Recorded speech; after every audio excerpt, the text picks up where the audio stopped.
O Senhor esteja convosco. Proclamação do Evangelho de Jesus Cristo, segundo São Mateus. Glória a vós, Senhor. Naquele tempo, disse Jesus aos sacerdotes e anciãos do povo: que vos parece? Um homem tinha 2 filhos. Dirigindo-se ao primeiro, ele disse: filho, vai trabalhar hoje na vinha. O filho respondeu: não quero. Mas depois o filho mudou de opinião e foi. O pai então dirigiu-se ao outro filho e disse a mesma coisa. E esse respondeu: sim, Senhor, eu vou. Mas ele não foi. Qual dos 2 fez a vontade do Pai? Os sumos sacerdotes e os anciãos do povo responderam: o primeiro. Então Jesus lhes disse: em verdade vos digo que os publicanos e as prostitutas vos precedem no reino de Deus. Porque João Batista veio até vós num caminho de justiça e vós não acreditastes nele. Ao contrário, os publicanos e as prostitutas creram nele. Vós, porém, mesmo vendo isso, não vos arrependestes para crer nele. Palavra da salvação. Glória a vós, Senhor. Que as palavras do Santo Evangelho perdoe os nossos pecados. Amém.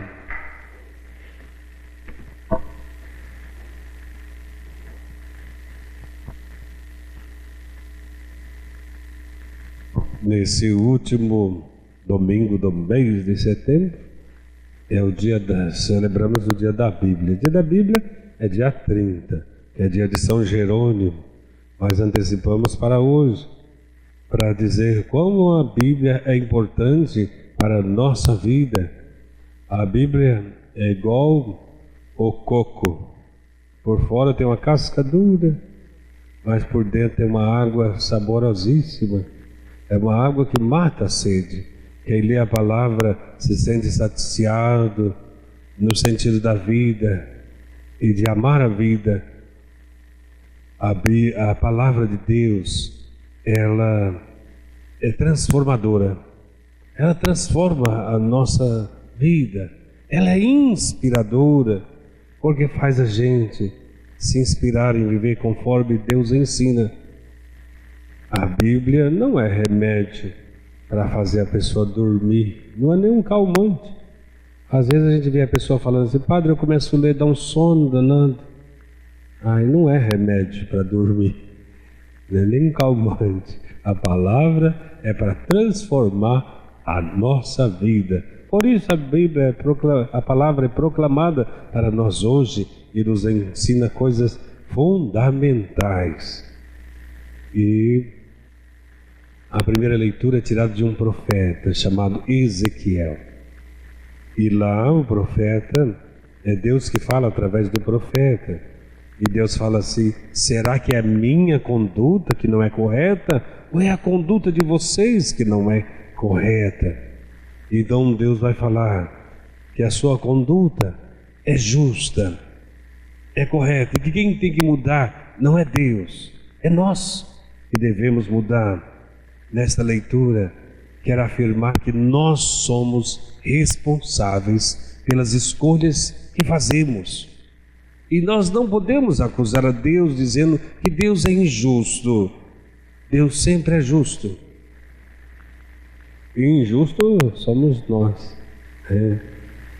Deus nos ama, não é porque a gente é bonzinho, mas porque Ele é bom.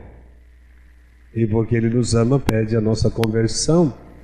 E Deus é justo, Deus é correto, e vai dizer o seguinte, na leitura do profeta Ezequiel, vai afirmar para nós assim: se existe um homem que é justo, de repente, ele se cansa de ser justo e começa a fazer o mal e praticar o que é condenável. Então ele está buscando a morte e ele morrerá. Mas ele diz também o seguinte: se o homem ímpio, desonesto, ele se converte e começa a praticar a justiça e começa a viver conforme Deus deseja, então ele mesmo que morra viverá. Isso é para dizer para todos nós que nós somos responsáveis pela salvação e condenação, pelas opções que nós fazemos. Imagine que você tenha feito muitas coisas boas na vida, mas depois vira a casaca. O passado já não interessa muito, mas o presente seu. Fala assim: não, eu já fiz tanta coisa boa, então Deus vai dar um jeitinho. Não, você tem que fazer coisa boa sempre. Não é estacionar ou parar. É preciso dizer sim a Deus sempre. E algumas pessoas falam assim: nossa, eu já fiz tanta coisa errada na minha vida, será que Deus me perdoa? Bom, se você se converte e muda de atitude, de pensamento, obviamente viverá. Deus esquecerá teu passado, porque o que importa é o presente. Como Deus nos encontrará no presente? Como Deus me encontraria hoje? Eu sou um homem ou uma mulher justo ou não? Então, Deus é justo e Deus é bom e dá a oportunidade da gente se converter e todos os dias dizer sim a Ele de forma ininterrupta, dizer sim constantemente. Isso é fácil ou isso é difícil? Olha, exige de nós um esforço. Eu estava vendo a homilia do Papa dessa semana, ele falou da vaidade. Super legal o Papa Francisco falando de vaidade. Deu exemplos tão práticos. Diz assim que vaidade é como descascar cebola. Depois que termina de descascar a cebola, você fala assim: pronto, acabou. Não tenho mais cebolas. Mas o cheiro ficou nas mãos. Vaidade é assim também. Quando a gente pensa que não tem nada, a vaidade ainda está na gente, de alguma forma. O Papa ainda deu um outro exemplo legal para falar de vaidade. Ele falou assim que é igual usar muitas maquiagens. Usa muita maquiagem e depois fica com medo de sair na chuva. Fica com medo. O cristão não pode ter medo. Tem que ser o que é, sem medo da vida e do futuro. Então, a constância do sim nos leva para perto de Deus. Uma constância no não nos afasta de Deus. É isso que vemos no Evangelho que foi proclamado de São Mateus. E Jesus contou uma parábola para sacerdotes e anciãos do povo de Israel, os fariseus. E Jesus contou justamente para eles, porque servia para eles. Obviamente serve para nós também. Ele diz assim: um pai tinha 2 filhos. E chegou o primeiro e disse: filho, vá hoje trabalhar na vinha. O primeiro filho falou assim: não vou. Mas depois ele refletiu, pensou: foi o pai que pediu. É claro que eu vou. E foi. Tinha falado que não ia e foi. E o pai chegou para o segundo filho e falou assim: filho, vai hoje trabalhar na vinha. Ele disse: claro que vou sim, claro. E não foi. E Jesus, depois de contar essa parábola, pergunta aos sacerdotes e anciãos do povo: quem fez a vontade do pai? Obviamente eles disseram: foi o primeiro, porque o pai mandou ele ir e ele foi. Jesus quer ensinar alguma coisa para nós, na constância do sim. O pai e os 2 filhos. O pai é Deus, os filhos somos nós. Um dos 2. Qual que você se parece mais? Com o primeiro filho ou com o segundo? O primeiro é aquele que fala que vai que aliás fala que não vai, mas acaba indo. E o segundo é aquele que diz que vai e não vai. Existem cristãos assim, né? Não vai de jeito nenhum. E há cristãos que vão. Todos nós fomos chamados por Deus para trabalhar na vinha. O Evangelho domingo passado falava sobre isso. Vinde trabalhar na minha vinha. E chamou um às 6 da manhã, o outro às 9, outro ao meio-dia, outro às 3, outro às 5 da tarde. Deus está constantemente nos chamando para trabalhar na sua vinha. E agora diz: vai hoje, filho, trabalhar na minha vinha. E como nós temos respondido a este chamado? Nós somos constantes em dizer: sim, eu vou, e vai. Ou somos aqueles que dizem assim: não, eu vou, e não vai. Nós somos constantes no sim a Deus, ou nós somos inconstantes e dizemos não muitas vezes. Nós somos chamados a ajudar na vinha. Tantas coisas que a gente tem que fazer nesta vida, a favor de Jesus, do seu Evangelho, do seu amor, do seu projeto de vida. Como nós temos respondido? A segunda leitura que foi proclamada para nós é a carta de São Paulo aos Filipenses, e fala que a gente deve ter os mesmos sentimentos de Cristo.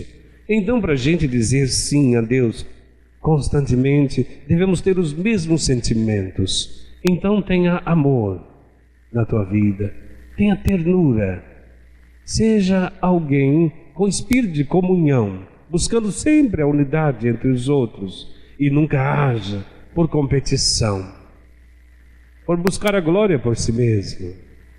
Tenha os mesmos sentimentos de Cristo, e São Paulo vai colocar Jesus como exemplo para todos nós, e vai dizer: ele se esvaziou-se a si mesmo. Ele renunciou a tudo e foi fiel a Deus até a morte de Cristo. E Deus levou tudo isso em conta. E Deus o colocou à sua direita. E sobre o nome de Jesus, todo joelho agora se dobre e toda língua confesse que Jesus é o Senhor. Trocando em miúdos, a palavra de Deus nos convoca a ter os mesmos sentimentos de Jesus e a confessar que Ele é o Senhor.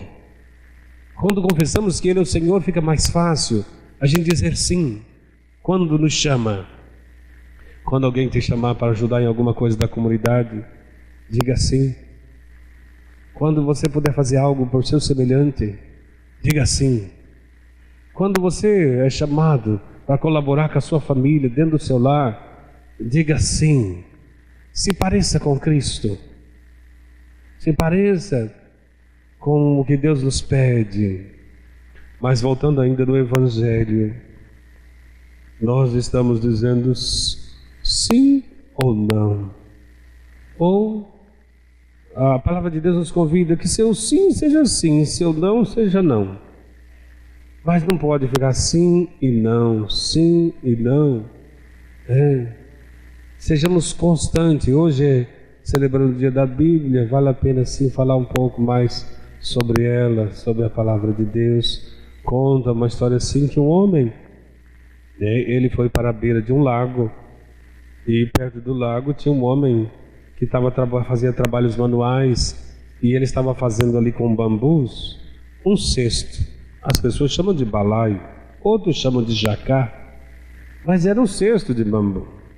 E ele chegou lá e começou a bater papo, e começaram a falar sobre religião, e tocaram no assunto da Bíblia. E aquele que estava trabalhando, fazendo o cesto, disse assim: olha, eu leio a palavra, mas não guardo nada na minha cabeça. Leio, esqueço. Eu leio, depois você me pergunta, não sei de nada. Eu acho que não vale a pena ficar lendo.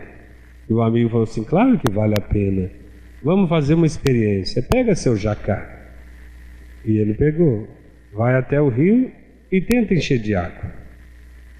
E ele foi para ver a experiência. Chegou no rio e tentou carregar, e a água, claro, pelas frestas caíam do balaio.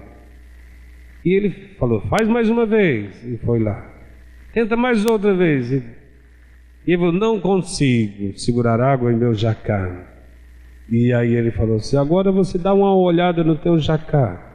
Como é que ele está? E ele olhou o jacá, o cesto, o balaio, né? E falou assim: está do mesmo jeito. Eu disse: não está do mesmo jeito. Ele está mais limpo. De tanto você tentar pegar água. É assim que acontece com a palavra de Deus. Você pode não reter na cabeça, mas quanto mais você lê, mais limpo fica, mais puro.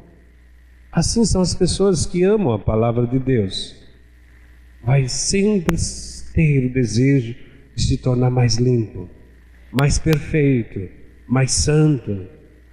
Então que você não desista, que você leia sempre a palavra de Deus e que você corresponda sempre mais dizendo sim, num movimento sempre contínuo, e procure não dizer não a Deus, porque nós somos responsáveis por aquilo que vier a acontecer conosco, porque Deus se comunicou comigo e com você, demonstrou amor. Agora, o que a gente fizer da vida é responsabilidade nossa.